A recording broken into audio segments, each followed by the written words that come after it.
तारीख थी 13 दिसंबर 2021, जब एक साल के अपने लंबे संघर्ष के बाद किसानों ने मोदी सरकार को कृषि कानूनों को निरस्त करवाने में कामयाबी हासिल की थी।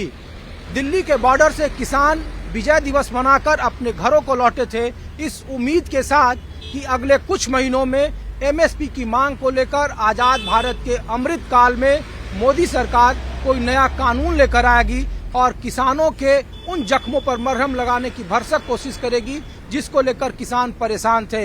लेकिन अब तकरीबन 2 साल का वक्त बीत गया, 13 फरवरी 2024 का वक्त है और अब उंगलियों पर गिने जाने वाले लोकसभा चुनाव की तारीखों के ऐलान होने का भी समय बचा हुआ है। ऐसे में दिल्ली के सड़कों की तरफ पूरे 9 राज्यों के किसान दिल्ली कूच करने को लेकर सड़कों पर एक बार फिर आए हैं और इस बार उनके सड़कों पर आने से रोकने के लिए सरकार ने क्या व्यवस्था की है। न्यूज 24 आज माहौल क्या है मैं दिखा रहा है। गाजीपुर बॉर्डर की तस्वीर है। बीते कई महीनों पहले जो किसान को रोकने का सरकार की तरफ से कोशिशें की गई थी, एक बार फिर वही कोशिशें सड़कों पर दिख रही है। मसलन देखिए कि किसानों के ट्रैक्टर, ट्रॉलियां, उनकी गाड़ियां दिल्ली तक न पहुंचे, उन्हें बॉर्डर पर धराशायी करने के लिए इस तरीके के बड़े बड़े किलों का इस्तेमाल किया गया है। ये बिल्कुल तैयार है। लंबी दूरी तक जो डंपर हैं, पुलिस की गाड़ियां हैं, वो उनका रास्ता रोकने के लिए किलेबंदी की गई है। रैपिड एक्शन फोर्स की टीम तैनात कर दी गई है। एसएसबी और सीआरपीएफ की टीम यहाँ पर है और अगर किसान इन बाड़बंदियों को पार कर जाए तो उनके लिए बाकायदा सीमेंट की दीवारें यहाँ पे एक अस्थायी तौर पर खड़ी करने के लिए बड़े बड़े पिलरों का इस्तेमाल किया गया है।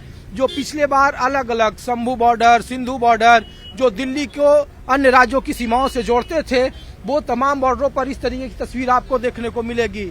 इसके अलावा ये तस्वीर आपको, ये माहौल आपको जो उत्तर प्रदेश और उत्तराखंड की तरफ से दिल्ली को जोड़ती है सड़कें, उसके लिए बाकायदा इन सड़कों पर व्यवस्था है। जो दिल्ली से उत्तर प्रदेश की ओर आती है सड़कें, नेशनल हाईवे 24 की तस्वीर आपको न्यूज 24 दिखा रहा है। जहाँ पे देखिए कि बड़े बड़े डंपर, वहाँ पे अस्थायी तरीके से क्रेन और सीमेंट का मिक्सिंग मशीन लगाया गया है कि अगर अस्थायी तौर पर अगर किसान बड़ी तादाद में आक्रोशित होकर जमा हो जाए तो उनको रोकने के लिए अलग तरीके की दीवार बनाई जाए। हर बार की तरह बीते 1 सालों तक जब किसानों का आंदोलन चला था तो इस तरीके से लंबी कतारें सड़कों पर देखने को मिली थी। एक बार फिर किसान सड़कों पर हैं और आपको माहौल क्या है मैं उनके पक्ष की भी बात बताएंगे, उनके विपक्ष की भी बात बताएंगे और आखिर ऐसी कौन सी वजह है कि जब चुनाव के ठीक पहले किसान सड़कों पर है। पिछले बार 2.5 राज्यों का आंदोलन कहा जा रहा था, इस बार कहने को 9 राज्यों का आंदोलन है, लेकिन पंजाब और हरियाणा के किसान ही अब तक सड़कों की तरफ कूच कर चुके हैं। तो माहौल क्या है मैं आज आपको किसानों की बात, उनके पक्ष और विपक्ष की बात और पक्ष और विपक्ष पर बात करने के लिए हमारे साथ मौजूद हैं हमारे वरिष्ठ सहयोगी प्रभाकर मिश्रा, जो कई सालों तक किसान आंदोलन को कवर करते रहे। प्रभाकर जी, जब हम लोग पश्चिमी उत्तर प्रदेश में घूम रहे थे तो भारत रत्न देने का ऐलान जिस तरीके से ऐलान किया चौधरी चरण सिंह को, स्वामीनाथन को, तो लग रहा है कि किसानों में जो जाट तबका है, जाट समुदाय, जो जातीय वर्ग है, जो किसानों में एक जिसकी सबसे बड़ी पहचान है, क्या वो तबका इस आंदोलन से अभी तक गायब है या उसका असर पड़ा है कि भारत रत्न देने से किसानों का ये आंदोलन जिस तरीके से दिखना चाहिए था सड़कों पर, गाजीपुर या सिंधु बॉर्डर या जहां जहां कहीं भी है, उस तरीके से शायद किसान अभी नहीं आ पाए हैं या किसानों का आंदोलन उतना ज्यादा पूर्णकालिक नहीं दिख रहा है, अल्पकालिक दिख रहा है? मैं अभी इसको इस तरह नहीं देख पा रहा हूँ, इसलिए कि चाहे भारत रत्न का मसला हो या जयंत का एनडीए में शामिल होने का मामला हो। दरअसल ये कॉल जो है वो कॉल उन संगठनों का है जिससे आरएलडी का लेना देना नहीं है, जिससे जयंत चौधरी का लेना देना नहीं है, जिससे अजीत चौधरी, स्वर्गीय अजीत चौधरी का लेना देना नहीं है। ये पंजाब और हरियाणा के किसान संगठनों का लेना का आंदोलन। जातियों का तो लेना देना है ना सर, जातियों का लेना देना। लेकिन एक बात आप ये भी मानिए ना कि उस आंदोलन में भी जाट बटे हुए थे, उसमें भी सारे जाट नहीं थे।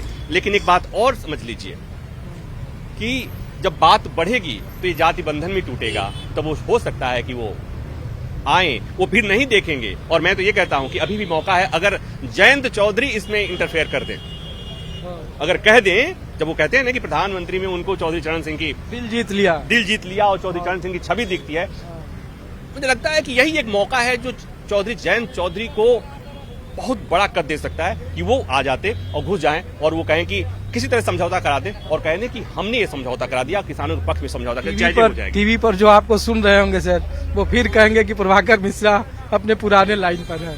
नहीं, मेरा लाइन यही है कि साल भर आंदोलन चला, सरकार ने कुछ वादा किया, वादा पूरा नहीं हुआ, तो ये कैसे मान लेते कि जो किसान कानून को वापस लाने की लड़ाई लड़ रहे थे, वापस मतलब भेजने की लड़ाई लड़ रहे थे, वो किसान अपने लिए कानून की लड़ाई नहीं लड़ेंगे, कानून मांगने की लड़ाई लड़ेंगे। ये तो सोचना मतलब मुझे लगता है कि ये अनभिज्ञता दिखाना होता है। तो अपने सहयोगी के साथ माहौल क्या आप देख रहे हैं, कुछ और जगहों से, कुछ और बॉर्डर से आपको तस्वीर दिखाते हैं कि किसानों का ये आंदोलन जिस वक्त में शुरू हुआ है, क्या एक बार फिर ये किसान सरकार को घुटनों के बल ला पाएंगे? क्या एमएसपी की उनकी जो मांग है उस पर सरकार एक बार फिर से बैकफुट पर आएगी? ऐसे बहुत सारे सवाल हैं। किसान आंदोलन का पक्ष और विपक्ष क्या है,